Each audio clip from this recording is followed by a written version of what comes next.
I'm Lisa Lassiter. I am a family addiction strategist because what I really do is help the families that have a loved one who's struggling with alcohol, with addiction of any kind, substance, behavior, porn, sex, all of that. I have an experience, education, and a lot of research. I lived with an alcoholic since the day I was born and as an only child, which I think does make a big, big difference in the whole dynamic. No one's ever done anything worse than you that day. So you get everything, even if it's as simple as you didn't make your bed. So let's dispel the only child mystery or mystification now because it's not all that. I know that people think that only children are spoiled and they get whatever they want. And yeah, I got whatever I wanted, but I certainly was not spoiled. And my girlfriends that I still talk to today said back in junior high, they the only thing they resented me for is all my clothes matched. Well, if they knew what I was going through at home with an alcoholic father, that would have probably changed a little bit, but nobody really knew that. Out in the public. Our town was small then, it's not small anymore. And so it wasn't as obvious. Although my father was a highly functioning attorney, every night he was drunk. But let me just go back a little bit to the fact that I'm a family addiction strategist, because one thing I really want to get across to you is that everything we do has a strategy attached to it that can make it better. If we can figure out systems and strategies to solve our problems, we won't have any problems for very long. But we have to learn that and we have to believe in it, as well as God above. If it wasn't for him, I don't know exactly where I would be. But I do have him. And if you don't have him, I totally understand. I'm not here to judge anything. I'm just here to tell you maybe who I am. I'm Southern. I guess you can tell that. I love my coffee. I love my friends. I love my family. And I really, really have a heart for helping people in this situation, because most people I've talked to that go through this situation are miserable and they have no idea how not to be.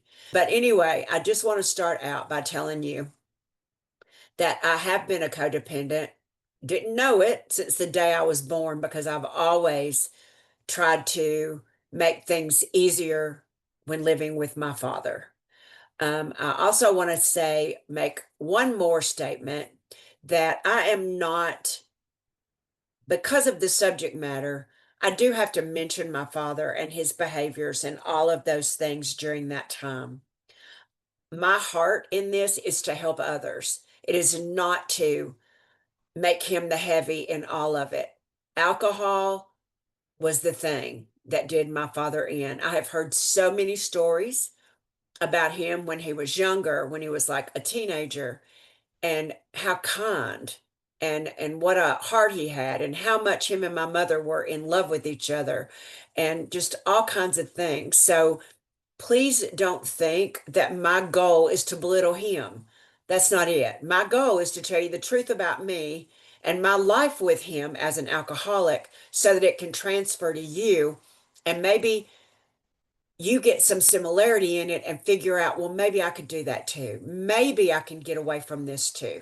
So I hope that all of that makes sense to you and resonates with you in some way, and will let you just let all of those thoughts go and just learn. One thing I do want to say about that is I had unforgiveness forever for my father. Back then, no one told you to forgive. No one told you you needed to get over it. They didn't have tools for you. They had them, but they were not widespread. So, and my dad being an attorney in town, he didn't want everybody knowing what was going on with him. I think probably several people did, but he didn't want that spread around because it would affect his business, he thought. So anyway, we I had unforgiveness, and in the place of forgiveness and unforgiveness, I had hate, lots of hate. I really want to get across to you today that if you have hate in your heart for anyone, especially someone that is debilitated because of alcohol, because of drugs, because of a behavior that they can't seem to let go of, don't hate. Love them. If you hate, it affects you. It makes your personality totally different than what it really is. It makes your relationships not what they could be.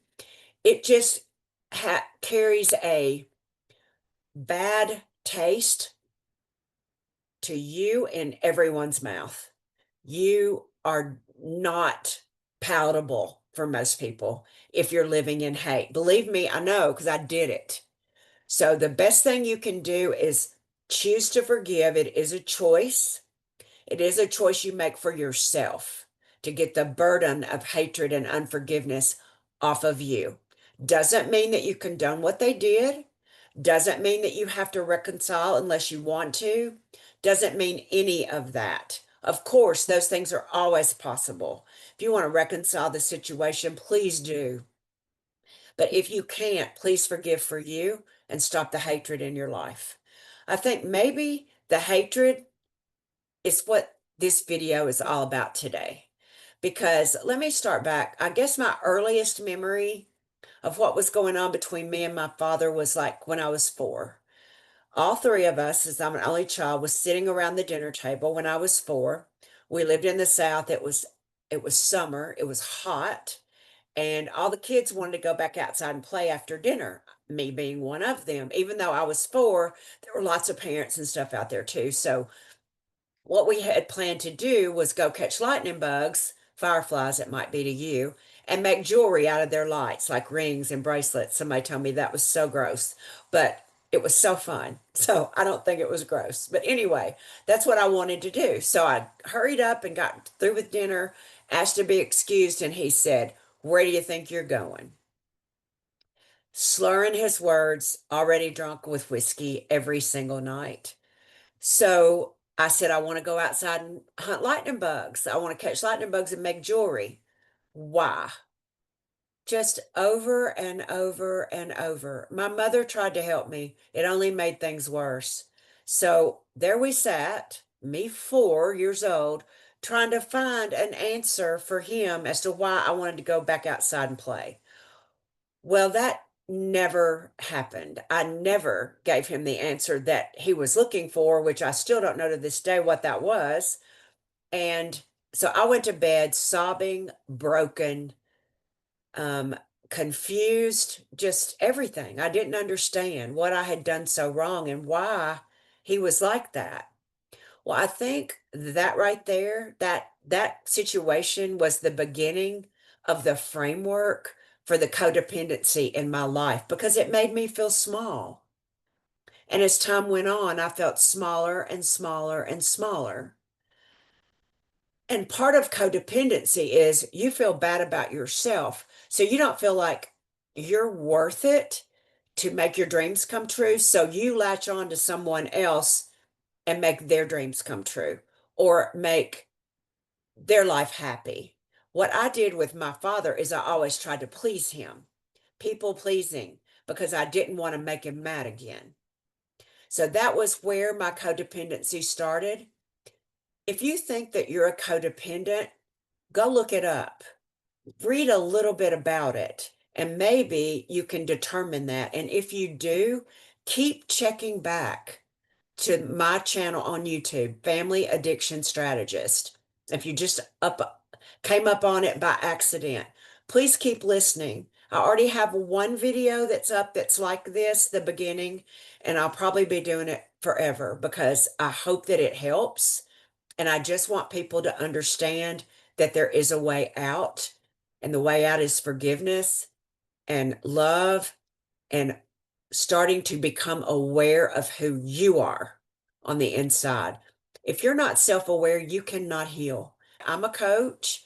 I do have programs for things just like this. I would love to talk to you about that. Just put in the direct messages codependency. And I will be happy to get in touch with you and reply back. Thank you so much for your time and attention today, and I look forward to the next video. Thanks, guys.